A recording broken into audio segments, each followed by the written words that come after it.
Puji Tuhan, Shalom, sampai kita berjumpa kembali saat pagi hari ini. Saudaraku dikasih oleh Tuhan, hari ini 5 Agustus tahun 2020, dan kita akan kembali bersama-sama merenungkan bagian firman Tuhan sesuai dengan tuntunan bacaan Alkitab tahunan kita. Tapi sebelumnya mari kita kembali bersama-sama bersatu dalam doa. Kami bersyukur Tuhan kepadamu pagi hari ini. Terima kasih setia Tuhan, pertolongan Tuhan bagi kami sampai pada saat ini kami kembali ada. Dan saat ini Tuhan kami akan merenungkan firman-Mu Tuhan. Mari tolong kami semua, tolong hamba-Mu, seluruh umat-Mu Tuhan dalam perenungan ini, bahkan juga semua ikut bersama-sama dengan kami. Berkati semua dan Tuhan tolong kami semua. Terima kasih kami merenungkan firman-Mu Tuhan. Kami siap dan kami serahkan jamnya ke dalam tangan Tuhan. Dalam nama Tuhan Yesus Kristus kami bersyukur dan berdoa kepada Bapa surga. Haleluya. Amin. Puji Tuhan, saudaraku dikasih oleh Tuhan, saat pagi hari ini di hari yang kelima di bulan Agustus tahun 2020, maka kita sudah sampai di Mazmur pasal yang ke-119 bagian yang kedua, yaitu ayat 81 sampai yang ke-176 ya. Dan keunikan dari kitab Mazmur 119 ini, saudaraku, bahwa 176 ayat itu kalau dibagi dalam 22 huruf akronim dari Ibrani, maka itu ada 8 ayat. Karena kita tahu dalam Ibrani, abjad Ibrani itu ada 22 abjad ya, dan setiap abjad misalnya dari Alef itu sebanyak 8 ayat, maka alinea pertama itu selalu dimulai dari huruf abjad Ibrani tersebut, itu Alef, dan demikian juga seterusnya ya. Kalau Bet dari ayat 9 sampai 16 kalimat awalnya itu ini awalnya dimulai dari huruf Bet. Dan pada ayat yang ke-81 sampai yang ke-176, dan saat pagi hari ini kita akan lihat dari ayat 97 sampai yang ke-104. Nah, saudaraku yang dikasih oleh Tuhan, dari ayat 97 sampai 104 ini huruf abjad Ibraninya yaitu mem. Kalau transliterasinya yaitu sebagai huruf M ya, mem. Dan kalimat awalnya sekali lagi itu adalah kata awalnya itu dari huruf mem ya. Inilah keunikan dari Ibrani ya, syair Ibrani yang dituliskan oleh pemazmur ini ya. Dan di situ juga kekayaan hikmat yang Tuhan berikan kepada penulis surat Ibrani, penulis Mazmur, untuk menyampaikan kepada kita ya. Dan saat pagi hari ini kita akan lihat bahwa sesuai yang kita sudah perhatikan kemarin, bahwa pada bagian ini Mazmur 119 yaitu firman Allah yang tertulis di sini berulang-ulang disebut sebagai firman Allah, sebutnya sebagai janji, perintah, pedoman, kesaksian, ajaran, hikmat, kebenaran, keadilan ya, dan teguran. Nah, kita akan coba melihat pada ayat ini, ayat yang ke-97 sampai 104. Pada ayat-ayat firman Tuhan ini, pada bagian ini kita melihat ayat-ayat firman Tuhan tertulis disebut sebagai, kalau kita lihat mulai dari ayat 91 di ayat 97, di situ disebut bahwa betapa ku cintai Tauratmu, aku merenungkannya sepanjang hari ya. Terus di dalam ayat yang ke-98 disebut perintahmu membuat aku lebih bijaksana daripada musuh-musuhku, sebab selamanya itu ada padaku. Jadi firman-Mu membuat aku lebih bijaksana ya daripada musuh-musuhku, sebab firman-Mu, perintah-Mu selama-lamanya itu ada padaku. Ayat 99, aku lebih berakal budi daripada semua pengajarku, sebab peringatan-peringatanmu ku renungkan ya. Jadi bagian lagi bahwa oleh karena firman Tuhan ini yang di bagian ini disebut sebagai peringatan-peringatanmu, dan peringatan tersebut yang direnungkan oleh pemazmur pada bagian ini, maka kata firman Tuhan, dia menjadi seorang yang lebih berakal budi ya.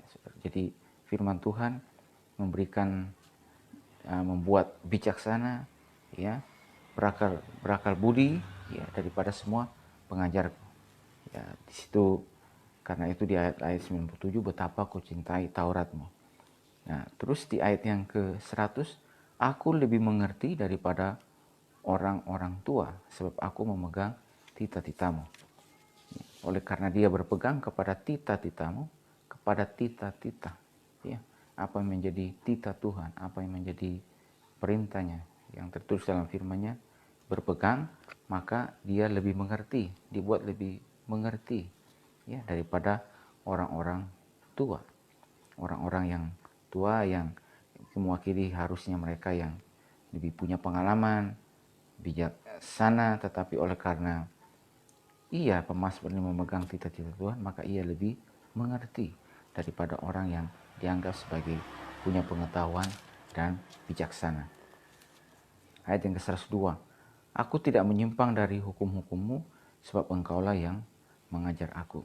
Ya, aku tidak menyimpang dari hukum-hukummu, sebab Tuhanlah yang mengajar aku.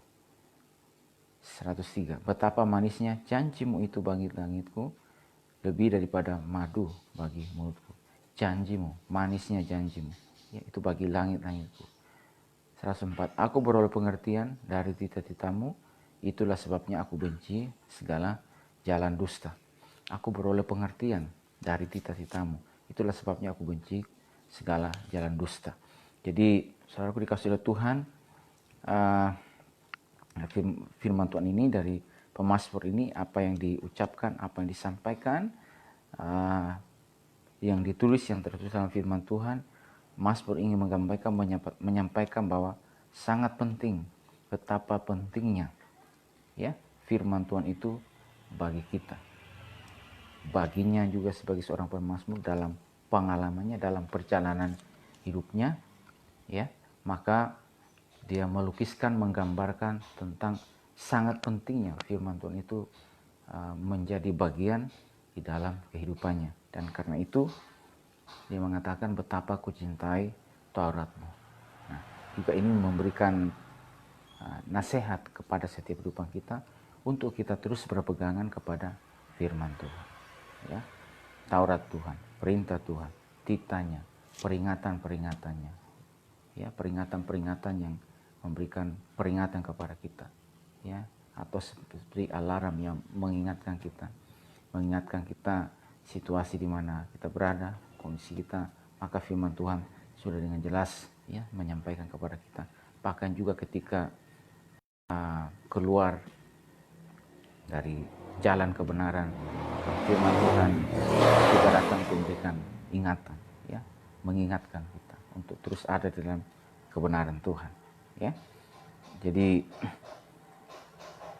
bahwa melalui membaca firman Tuhan dengan mencintai Taurat Tuhan yang memberikan pengertian, hikmat, ya, menuntun, mengajar, menyatakan kesalahan, memberitahukan apa yang benar, yang harus dipegang dan diikuti. Ya, saudaraku, dengan mencintai Taurat Tuhan, maka ini memberikan pengertian, memberikan hikmat, ya, menuntun, mengajar, menyatakan kesalahan kita, ya, mendidik dalam kebenaran, memberitahukan apa yang benar, apa yang harus dipegang dan diikuti.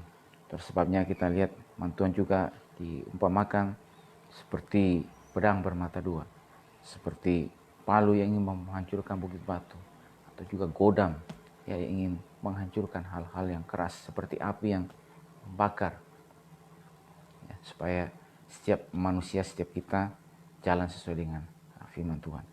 Di saudaraku, sangat penting, betapa pentingnya firman Tuhan itu bagi kehidupan kita. Di dalam ayat yang ke-105, firman-Mu itu pelita bagi kakiku dan terang bagi jalanku. Ya, akan memberikan pelita dan memberikan penerangan, ya, untuk setiap langkah kita, setiap jalan kita, ya, dan juga peringatan-peringatannya. Dan khususnya juga kita lihat bahwa tentang tanda-tanda kesudahan zaman.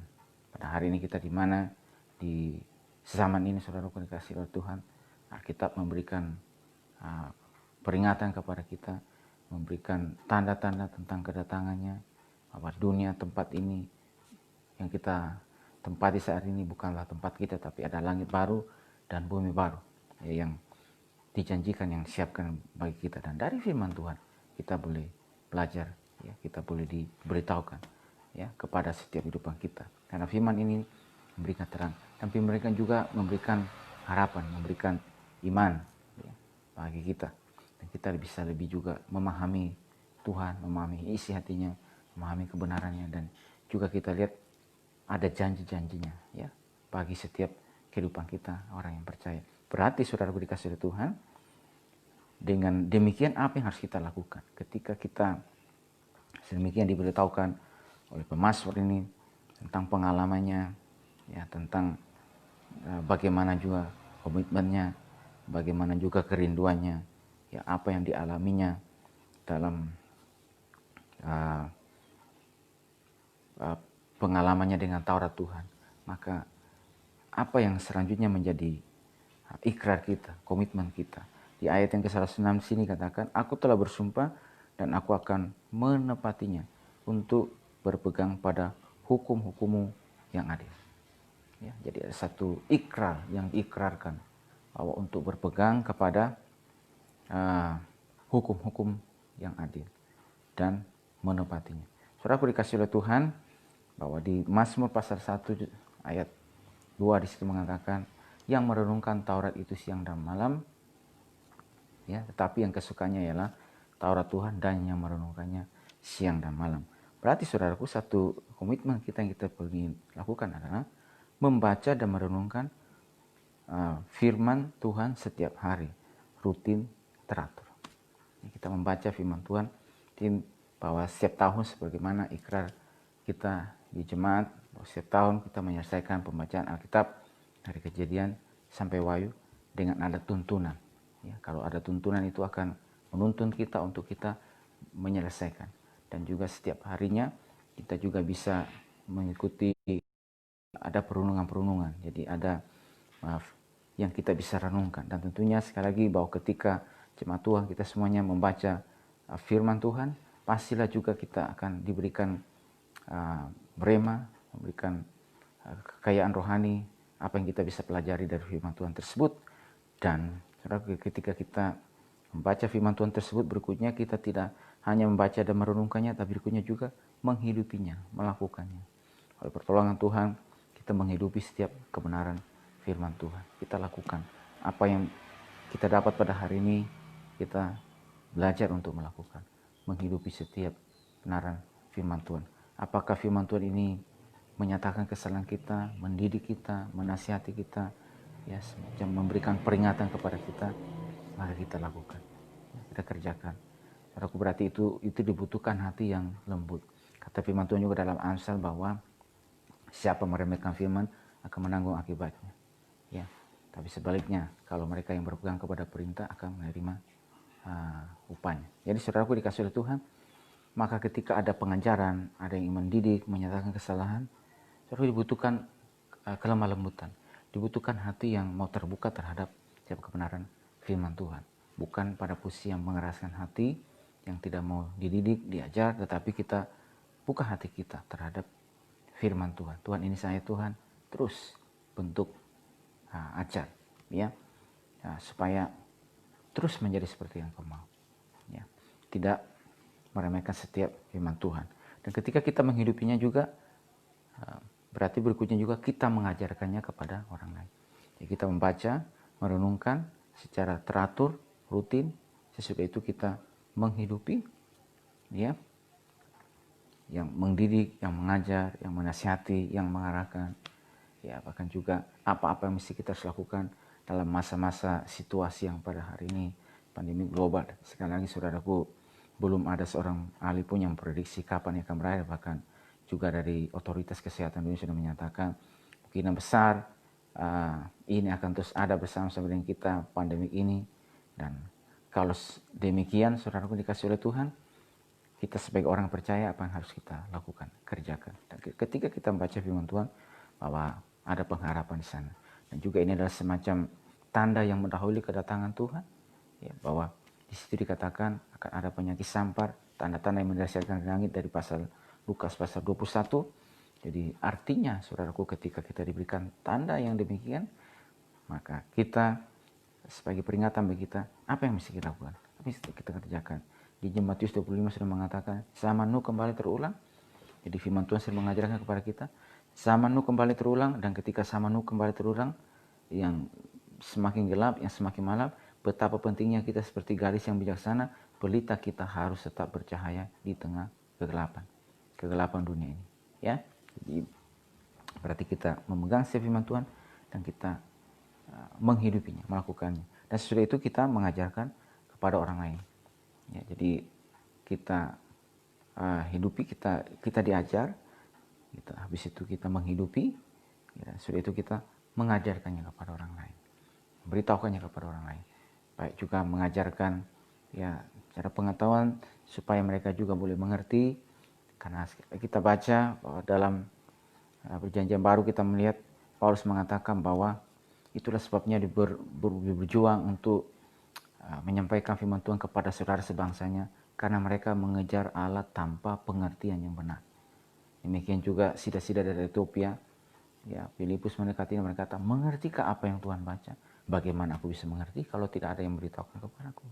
Jadi perlu ada yang diutus, perlu ada yang menyampaikan firman Tuhan. Dan itu berarti itu tandanya kita semuanya yang telah dididik, yang telah diajar, yang berjumpa secara pribadi dengan Tuhan, yang menghidupi setiap firman Tuhan, peringatan-peringatannya, titah-titahnya, hukum-hukumnya, ya, dan seterusnya. Maka kita yang sudah menghidupinya, kita sekarang mengajarkan juga kepada orang lain, supaya orang lain juga bisa beroleh kebenaran akan Tuhan dan juga lebih mengenal firman Tuhan. Tuhan, saudara-saudara, kita percaya ketika kita menghidupi setiap firman Tuhan, maka di sini dikatakan bahwa di dalam firman Tuhan ini juga ada janji-janji Tuhan. Baik janji yang sekarang maupun janji yang akan datang. Janji yang sekarang berbicara hidup yang kita jalani. Kalau kita baca, kita lihat, renungkan firman Tuhan, bahwa ada janji yang sekarang ini berbicara tentang apa yang kita jalani, semua ini sudah ada janji Tuhan.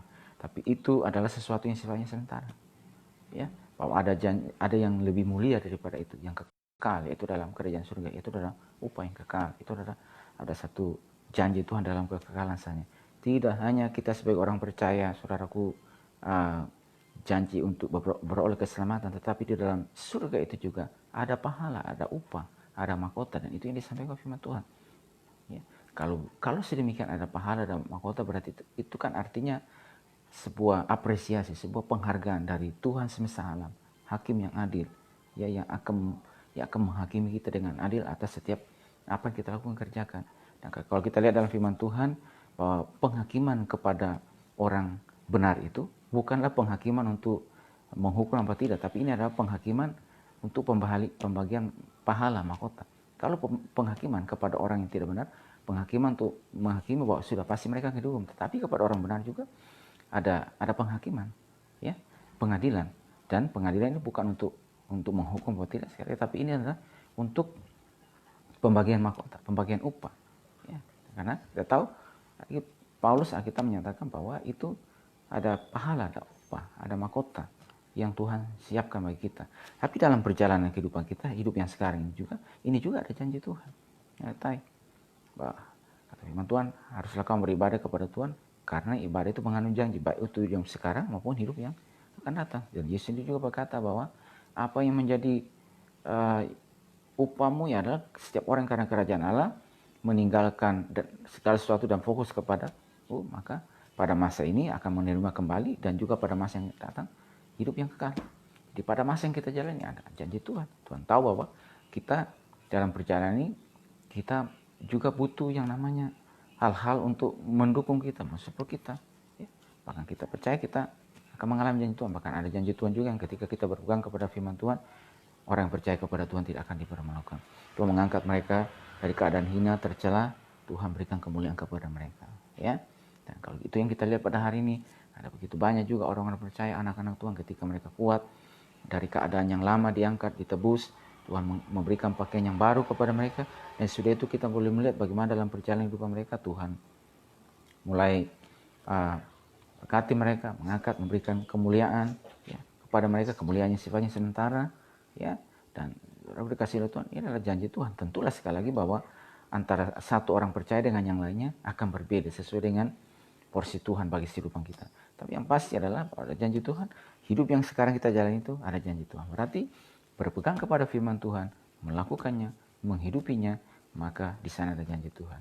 Dan berarti itu tugas kita pada hari ini, baca, merenungkan setiap hari, rutin, teratur, ya, sampai batas waktu yang Tuhan tentukan bagi kita, dan juga menghidupinya dan juga mengajarkan. Dan itulah kenapa saya katakan pada seluruh jemaat bahwa jadikan juga rumah Tuhan itu sebagai sekolah Alkitab seumur hidup. Bahwa kalau ada kesempatan untuk belajar secara pendidikan formal di sekolah kita, ada waktunya, ada masanya. Tetapi saudaraku, bahwa gereja, rumah Tuhan, kita harus menjadikan sebagai sekolah Alkitab seumur hidup. Berarti saya datang untuk saya belajar firman Tuhan. Ya, saya datang untuk saya dididik, diajar, dimelakan, dimuridkan, dibentuk, ditegur, dinasihati, diingatkan, dituntun. Ya, menyatakan apa yang tidak benar, mendidik, ya, dan seterusnya. Dan setiap kita semuanya belajar untuk menghidupinya. Puji Tuhan, kiranya oleh pertolongan Tuhan pada hari ini, kita terus semakin dibawa untuk mengasihi Tuhan, mengasihi firman-Nya, merenungkannya, melakukannya, dan juga mengajarkan kepada orang. Tuhan berkati hidup kita pagi hari. Mari kita berdoa. Kami bersyukur Tuhan kepadamu pagi hari ini. Terima kasih hari ini. Terima kasih pertolongan Tuhan, rahmat Tuhan bagi kami, dan kami juga sudah belajar firman Tuhan pada pagi hari ini. Ya Tuhan, tolong kami terus Tuhan untuk mengasihi-Mu, mengasihi firman-Mu ya Tuhan, dan juga terus menjadi satu komitmen di kami untuk juga membaca secara teratur ya Tuhan, dan juga menghidupinya, bahkan juga mengajarkannya Tuhan kepada orang lain ya Tuhan. Syukur Tuhan, tolong seluruh umat-Mu pada hari ini. Kami percaya ketika kami menjadi pelaku-pelaku firman-Mu Tuhan, mendengar dan melakukan, maka ada janji Tuhan bagi seluruh kami Tuhan. Biar bawa kami terus untuk menikmati setiap janji-Mu dari firman-Mu ya Tuhan. Bersyukur berkati seluruh umat pada hari ini, setiap langkah mereka, setiap aktivitas mereka, Tuhan yang menolong semuanya dalam setiap apa yang mereka kerjakan. Tuhan menjadi pertolongan bagi kami Tuhan. Kami syukur, terima kasih. Kami akhiri perundungan kami pada hari ini, dan kami bersyukur kepada-Mu. Dalam nama Yesus kami berdoa. Haleluya. Amin. Puji Tuhan, Tuhan berkati semua kita pada hari ini, dan Shalom.